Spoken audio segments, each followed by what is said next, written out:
Hello friends, তোমরা সবাই কেমন আছো? আশা করি ভালো আছো আর সুস্থ আছো। আমিও ভালো আছি। আজকে আবারও একটি নতুন ব্লগে তোমাদের সবাইকে স্বাগত জানিয়ে ব্লগটা শুরু করছি। আই হোপ ব্লগটি ভালো লাগবে। তো সকাল সকাল ঘুম থেকে উঠে গেছি। আজকেও ঘুম থেকে উঠেছি ওই 6:15 এরকম, 6টার সময় বলতে গেলে উঠেছি। তো তারপরে একটু ফ্রেশ হয়ে নিয়ে একটু চা বিস্কিট খেয়ে নিয়েছিলাম। তারপরে এই যে সকাল 7টা নাগাদ তোমাদের সামনে ভিডিও নিয়ে চলে এলাম। তো সকালবেলায় ঘুম থেকে উঠেই এই যে বিছানাটা একটু ঝেড়ে নেব। বিছানার চাদরটা মানে রাতের বেলায় ঘুমানো হয়েছে, এখনও ঝাড়া হয়নি। তো বিছানার যত জিনিসপত্র আছে সবকে সরিয়ে নিলাম। আর দেখবে বিছানার পাশে আমরা সবসময় চার্জার, মোবাইল এইসব জিনিস রেখে দিই, কারণ এগুলো আমাদের নিত্য প্রয়োজনীয় জিনিস। আর ফোন তো মনে হয় ঘুম থেকে উঠে একবার ফোন দেখতে হবে, ঘুমোতে যাওয়ার আগে একবার ফোন দেখতে হবে। কিন্তু সত্যি বলতে এই অভ্যাসটা খুবই খারাপ। আমরা সবই জানি, কিন্তু তারপরেও ফোন ছাড়া কোনো কিছুই করতে পারি না, কিছু করার নেই। আর আমি রাত্রে এডিটিং করতে পারি না, কারণ আমার রাত্রেবেলা একটু বেশি কাজ থাকে। আমি নিজে স্টাডি করি, তো এইসব করতে গিয়ে আমি নিজে টাইম পাই না, তার জন্য করি না। তো ভয়েসটা আমি সকালবেলাই দিই।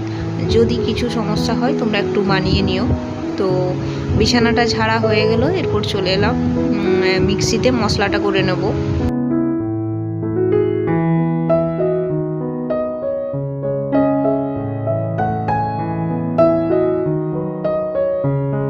আর আজকে হচ্ছে সানডে, রবিবার। তো আজকে ছুটির দিন মানেই ভাবলাম আজকে একটু চিকেন আনা করাই। অনেকদিন ধরেই মাংস খাওয়া হয়নি, মানে মটন হয়েছিল। আমার কিন্তু চিকেনটা ভালো লাগে, মটন হলেও খুব একটা ভালো লাগে না, আর অনেক কম পরিমাণে খাই। তো তারপরে যে তার আগে একটু পটল ভেজে নিচ্ছি। পটলগুলো ছিল দেখলাম বেশ টাটকা, মানে ভাজা খেতে খুব ভালো লাগবে, তো তার জন্য পটলটা ভেজে নিলাম। আর তারপরে হচ্ছে চিকেনটা করে নেব।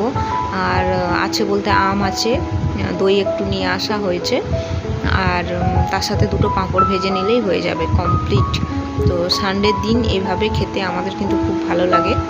তো এই যে প্রথমে পেঁয়াজগুলো দিয়ে দিলাম, আর পেঁয়াজের সাথে কিন্তু গোটা পেঁয়াজ আমি একটা অ্যাড করছি। কি বলতো, আমার মাংসের সাথে পেঁয়াজ খেতে, অনেকে রসুন খেতে পছন্দ করে, আমার কিন্তু পেঁয়াজটা খুব ভালো লাগে, মানে গোটা পেঁয়াজ।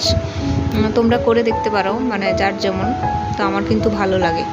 তো এদিকে টমেটো, পেঁয়াজ এগুলো খুব ভালো করে তেলে ভেজে নেব, মানে একটু লাল লাল করে ভাজতে হবে, পেঁয়াজটা যাতে কাঁচা না থাকে। তো পেঁয়াজটা ভাজা হয়ে গেলে তারপরে এই মিক্সিতে ওখানে আদা বাটা আছে, আদা আর রসুন বাটা, ব্যাস। আর তার সাথে কাঁচা লঙ্কা কিন্তু বাটিনি, কাঁচা লঙ্কাটা চিড়ে দেবো। আর এইরকমভাবেও রান্নাটা খুব ভালো লাগে আমার। শুকনো গুঁড়ো লঙ্কা দিয়েও করেছি, কাঁচা লঙ্কা দিয়েও করেছি, কিন্তু বিশ্বাস করবে না, কাঁচা লঙ্কা দিয়ে যে মাংস রান্নার যে ঝাল আর মাংসের যে টেস্ট, গুঁড়ো লঙ্কাতে সেই টেস্ট কিন্তু আমি পাই না। তো জানি না কার কীরকম টেস্ট লাগে। তারপরে এই যে মিক্সিতে যত মশলাটা দিয়ে দিলাম, মশলাটা দিয়ে এবার এটাও খুব ভালো করে কষিয়ে নেব। আর এখানে কিন্তু হলুদ একটু অল্প পরিমাণে অ্যাড করেছি, মানে মাংসে যেহেতু হলুদ আছে, আর প্রচুর পরিমাণে হলুদ হয়ে গেলে দেখবে মাংসের স্বাদ কিন্তু খুব একটা ভালো লাগে না। আর তারপরে এই যে কাঁচা লঙ্কা আর আলু কেটে রেখেছিলাম সেটা দিয়ে দিলাম। এরপর হচ্ছে এটা খুব সুন্দর করে ঢাকা দিয়ে কষিয়ে নেব আর মাংসটা করে নেব। তো এটা খেতে কিন্তু খুব টেস্ট হয়েছিল। এই যে রান্নার কমপ্লিটের পর তোমাদের সামনে নিয়ে এসছে, দেখো। দেখতেও কিন্তু খুব সুন্দর হয়েছে, আর রিচ হয়নি খুব একটা, মানে হালকা পাতলার উপর হয়েছে, বেশ টেস্টি খেতে লেগেছিল। তো তারপরে ভাবলাম এই বারান্দাটাকে, যেহেতু রান্নাবান্না কমপ্লিট হয়ে গেছে, একটু ধুয়ে দিই। আর প্রতিদিনই প্রায় ধুই এই বারান্দাটা, না ধুলে কিন্তু আমার খুব একটা ভালো লাগে না। মনে হয় রান্নাটা কমপ্লিট করলাম, তো ওই জায়গাটায় হয়ে আছে, নোংরা হয়ে আছে, জায়গাটা করে ধুয়ে দিলে একটু শান্তি। তারপরে স্নান করতে যাব। তো তোমাদের সাথে কথা বলে বারান্দাটা এখন আমি ধুয়ে নিচ্ছি। আর বন্ধুরা, তোমরা যারা ভিডিওটি দেখছো প্লিজ একটা লাইক করে দেবে। আর তোমরা যদি আমার ফুল ডে ভিডিও দেখতে চাও অবশ্যই কমেন্টে জানাবে, তাহলে আমি প্রতিদিন পুরো দিনের ভিডিও দেখাবো। তো আমি এই সকালবেলায় আমার যে কাজবাজ এগুলোই তোমাদের সাথে শেয়ার করলাম। যদি ভালো লাগে অবশ্যই একটা লাইক দিয়ে পাশে থেকো। আর আজকের ভিডিওটা খুব একটা বড় করলাম না, এইটুকুই রাখলাম। দেখা হবে তোমাদের সাথে আগামী পর্বে। তো ততক্ষণে তোমরা সবাই সুস্থ থাকবে, ভালো থাকবে।